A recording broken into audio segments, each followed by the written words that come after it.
Este día, hermanos, como vieron, vamos a hablar acerca del libro del profeta Habacuc, que no es un libro muy común cuando hablamos de la oración. Por lo general hablamos de otros tipos de libros, pero el Señor puso en mi corazón hablar este día acerca del profeta Habacuc. Está basado en Habacuc 3, capítulo 1 y 2, perdón, versículo 1 y 2, y Habacuc 3, versículos 17 al 19. Vemos cómo esta, hermanos, oración del profeta Habacuc no es una oración sencilla, no es una oración tranquila, es una oración temblando, una oración de alguien que no entiende lo que está haciendo Dios en su vida. Quizá alguna vez, en alguna ocasión, todos hemos orado sin entender qué es lo que pasa en nuestra vida. Habacuc no comenzó pidiendo un avivamiento. Él comienza diciendo: he oído tu palabra y temí. Antes del fuego vino temblor. Antes del clamor vino la reverencia ante el Señor. Y la reverencia, hermanos, no significa un miedo paralizante. Significa una reverencia profunda, un asombro ante la santidad de Dios. La oración, hermanos, no se trata de manipular a Dios para que actúe conforme a lo que nosotros queremos. Se trata de que nosotros nos alineemos a la voluntad del Señor. Esta es la oración que debería de ser. Habacuc comienza diciendo: oh Jehová. Comienza llamando a Dios por su nombre. Y recordemos que Jehová es una palabra que tomamos del tetragramatón, que es YHWH, que es traducido muchas veces como Yahweh o como Yahvé. Y es el nombre del pacto, del Dios del pacto, el nombre del Dios autoexistente, el que hace que llegue a ser el eterno. Y este nombre muchas veces es cambiado por Adonai en muchas traducciones. Y Adonai significa ni más ni menos que Señor. Entonces, hermanos, cuando oramos no estamos hablándole al vacío, ni le estamos hablando al viento, ni al cielo, ni a las estrellas. Le estamos hablando al Rey de Reyes. Estamos entrando con nuestra oración en el trono del Rey de Reyes, del Rey del universo. Hebreos 12:28 nos dice: sirvamos a Dios agradándole con temor y reverencia. Isaías 66:2 nos dice: miraré a aquel que tiembla a mi palabra. ¿Y qué significa esto, hermanos? Si hiciéramos una oración inversa a esto, que si no temblamos a la palabra del Señor, no nos mirará. Y eso es algo de pensar, hermanos, porque muchas veces nosotros perdemos ese temor reverente y oramos como si mandáramos un mensaje a nuestros amigos, o como si tuviéramos una lista de deseos para el genio de la lámpara, y solamente nos dedicamos a pedir lo que creemos que es lo que más nos conviene. Y el problema no solo está en que nos hemos enfriado, hermanos. Hemos dejado de temblar ante la presencia de Dios.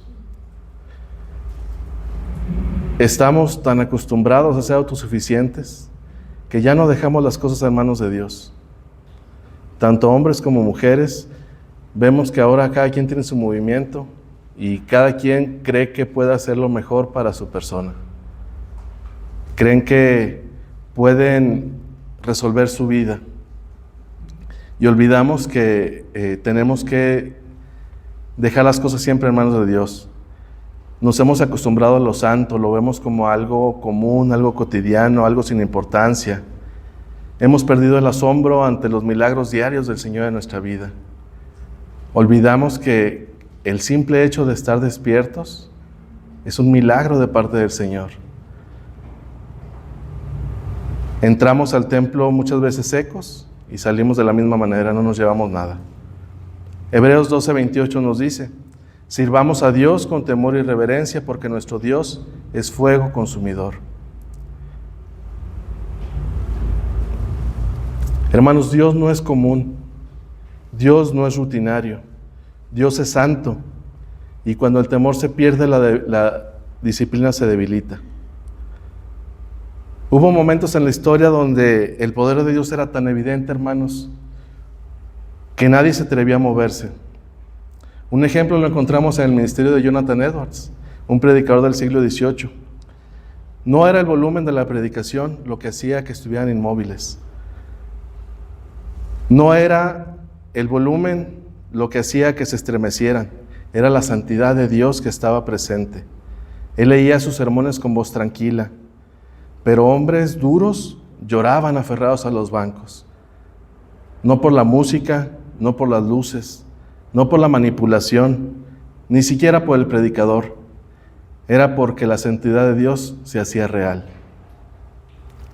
Y el mismo Dios está el día de hoy aquí con nosotros, hermanos. Dios no cambia. La diferencia no es Él, la diferencia somos nosotros y la falta de sensibilidad que tenemos ante las cosas santas. Habacuc comienza quejándose. Vemos en Habacuc 1:2 que dice: ¿hasta cuándo clamaré y no oirás? Aquí utiliza una palabra que en hebreo es tefilá, que significa una súplica, una intercesión profunda, clamor que sale del alma. No es una repetición mecánica, es el alma derramándose delante de Dios. La oración verdadera no empieza con palabras bonitas, hermanos. Empieza con un corazón honesto. No tengamos miedo de acercarnos a Dios y decirle: Señor, no entiendo. Señor, me duele. Señor, estoy cansado. Dios no se ofende por la sinceridad, hermanos. Se ofende por la hipocresía. Salmo 62:8 nos dice: derramad delante de Dios vuestro corazón. Derramar significa vaciar completamente. En 1 de Pedro 5:7 vemos que dice: echando toda vuestra ansiedad sobre Él. Esta es la manera de hacerlo. Y la palabra griega que utilizan aquí para echar significa lanzar con fuerza, descargar el peso. No es poner suavemente, es llegar ante los pies del Señor y aventarle nuestras cargas, dejárselas a Él. Saber que Él es el único que puede saber lo que conviene en nuestra vida. Hablábamos en la mañana acerca de las pruebas del Señor. Hablábamos en la mañana acerca de la consecuencia de los pecados y que las pruebas son para que podamos ser mejores. Pero también recordemos que esas pruebas a veces no son para nosotros aunque las vivamos nosotros. Las pruebas son para que la gente pueda ver a Cristo por medio de nuestra reacción a las pruebas. ¿Qué gano yo con enfermarme? ¿En qué me va a beneficiar a mí? Pero la gente que me ve a mí cómo reacciono ante la enfermedad va a saber que tengo ese gozo, que Cristo está en mi vida. Mateo 11:28 nos dice: venid a mí todos los que estéis trabajados y cargados, y yo os haré descansar.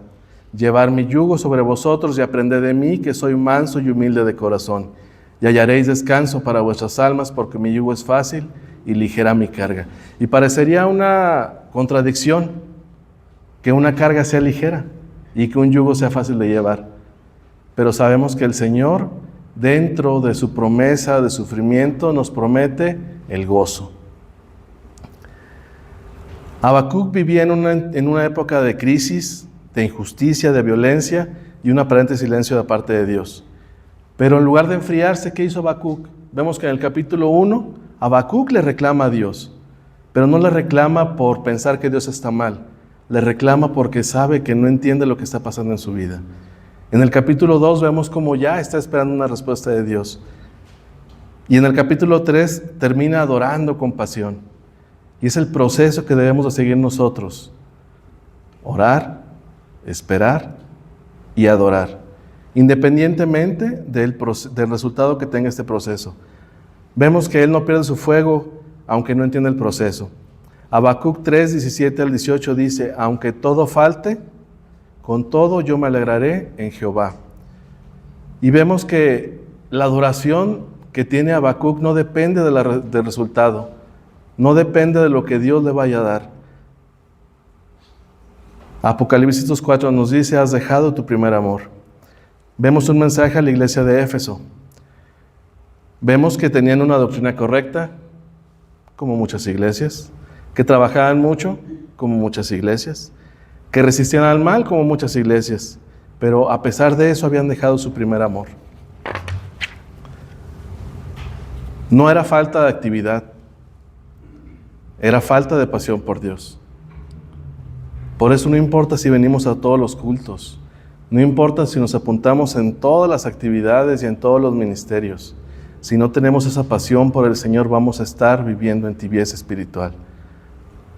Apocalipsis 3:15, un mensaje de la Odisea nos dice: yo conozco tus obras, que ni eres frío ni caliente. Ojalá fueses frío o caliente, pero por cuanto eres tibio y no frío ni caliente, te vomitaré de mi boca, dice el Señor. Imagínense esa imagen, que el Señor pueda llegar a vomitar a alguno de nosotros por la tibieza de nuestro corazón. Y no habla acerca de la salvación, no está diciendo que pierdas la salvación, está diciendo que el Señor te vomitará de su boca por ser tibio.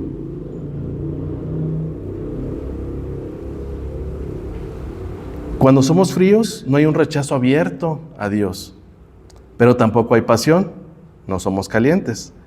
El resultado es una tibieza, una indiferencia espiritual.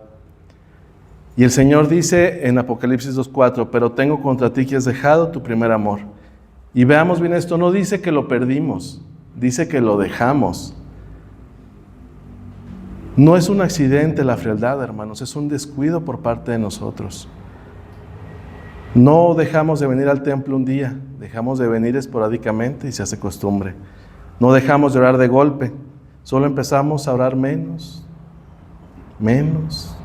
y menos.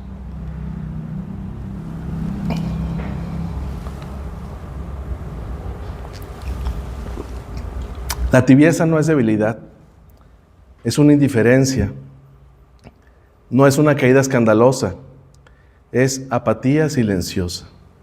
Y la apatía, hermanos, ofende a Dios.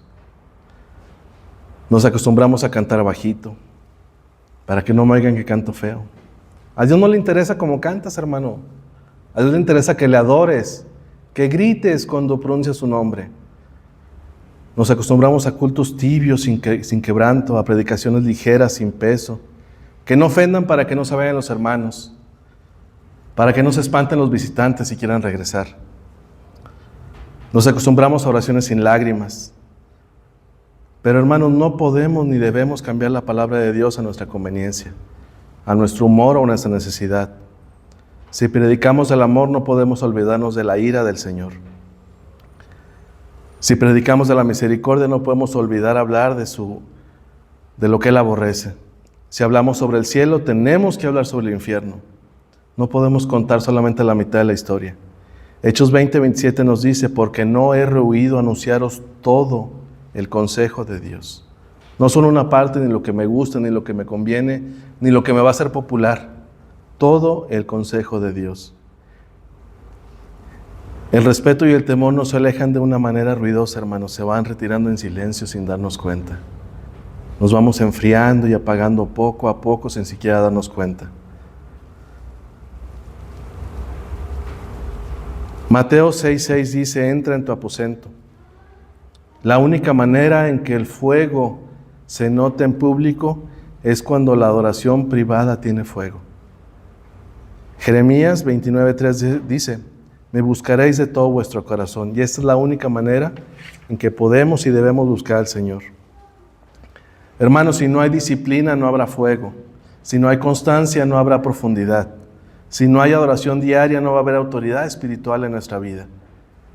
Y hermanos, no nos engañemos, no es falta de tiempo, es falta de prioridad.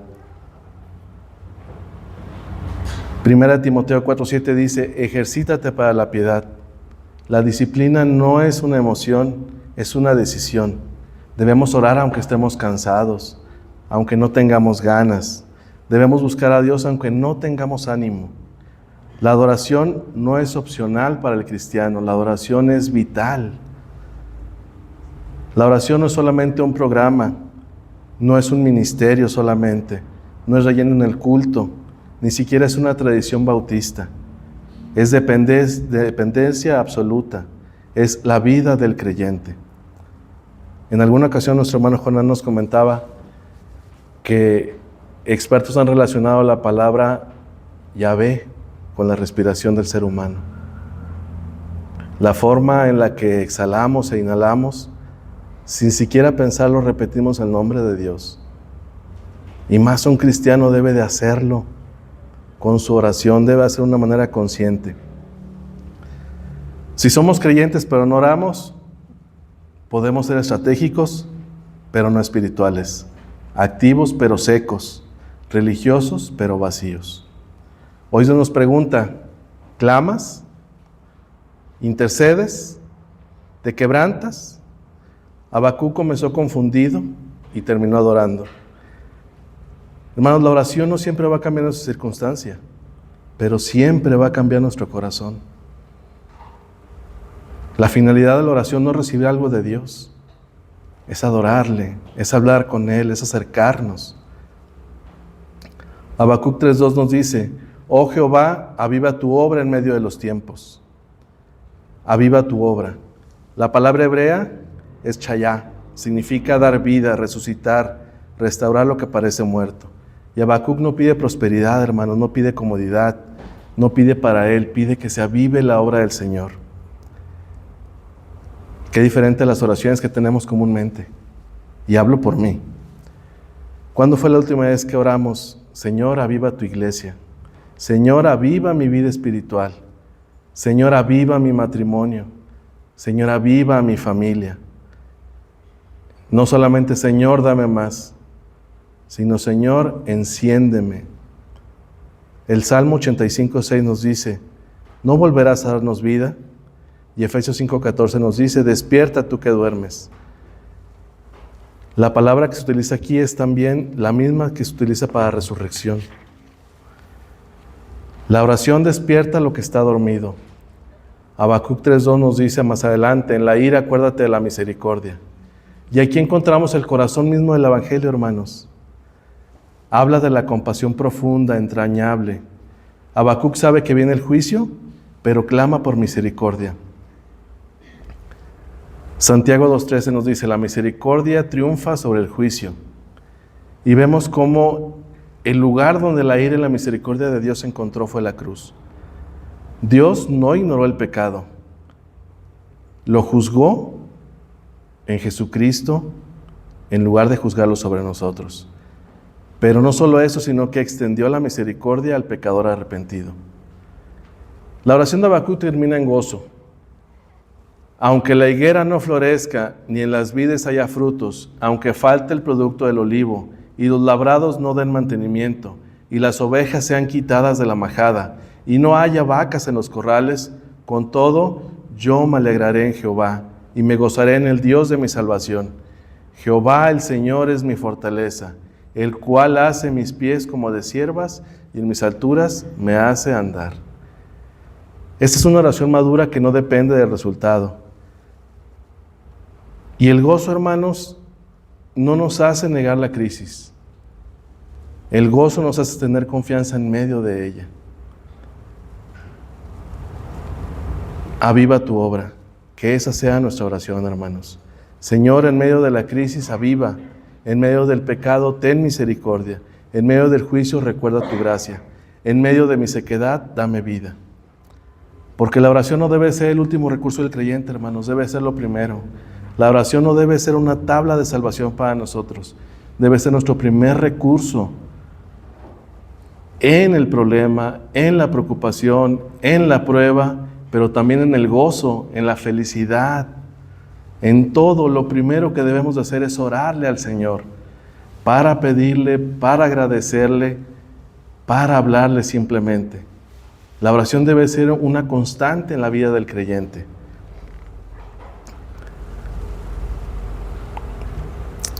Romanos 3:11 nos dice, es ya hora de levantarnos del sueño.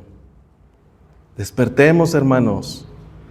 No fuimos llamados a sobrevivir espiritualmente, fuimos llamados a arder. El Señor nos pide que seamos calientes espiritualmente, que ardamos, que nuestro corazón arda, que todo lo que hagamos para Él lo hagamos con pasión, que lo hagamos con entrega. Dice la palabra de Dios que debemos hacer todo como si fuera ¿para quién? Para el Señor, para Dios. No para nosotros ni esperando algo que recibir. El conformismo es una traición silenciosa. No hace ruido, no escandaliza, pero apaga el fuego lentamente. Segunda Timoteo 1:6 nos dice, aviva el fuego del don de Dios. Y vemos que no es una sugerencia, hermanos, es un mandato de parte del Señor. En Isaías 6:5, cuando Isaías vio al Señor, dijo, ¡ay de mí! Y no dijo, ¡qué bonito culto! Dijo, soy hombre muerto. Ese temor reverente. Pero cuando lo santo ya no nos impresiona, hermanos, el corazón se ha endurecido. Pero hermanos, si hoy sentimos peso, es misericordia. Y dice el Señor en Lamentaciones 3:22, por la misericordia de Jehová no hemos sido consumidos, porque nunca decayeron sus misericordias, nuevas son cada mañana, grande es tu fidelidad. Joel 2:13 nos dice, porque misericordioso es. Dios no está aquí para aplastarnos, hermanos, está aquí para restaurarnos. El fuego puede volver, el hambre de su palabra puede regresar, la adoración puede retomarse. En Salmo 139:23 dice, examíname, oh Dios, y conoce mi corazón, pruébame y conoce mis pensamientos.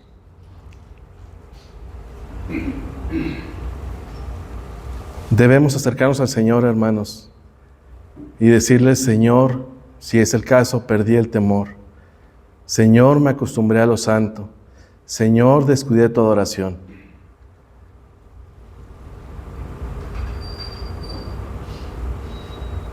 Pero también decirle, Señor, devuélveme el temblor. Señor, devuélveme la disciplina. Señor, aviva tu obra en mí. No por emoción momentánea, sino por medio de la constancia diaria. Hermanos, Dios no ha terminado con nosotros.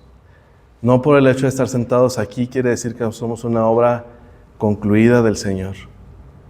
Todos en el nivel espiritual que estamos en proceso. Porque la única manera en la que vamos a alcanzar la conclusión de la obra del Señor en nuestra vida va a ser el día que el Señor nos llame a cuentas. El día que no estemos en este mundo. Fuera de ahí, en el nivel que estemos, todos estamos en proceso. Si esto de alguna manera nos llega a confrontar, hermanos, gloria a Dios. Si esto nos duele o nos incomoda, es prueba de que el Espíritu sigue obrando en nosotros. Es una prueba de que no murió el fuego en nosotros, que solo necesita oxígeno. Y el oxígeno espiritual es el temor reverente, la disciplina constante y la adoración restaurada. Al terminar el culto, hermanos, levantémonos, no con culpa, sino con la decisión de obedecerle. Los invito.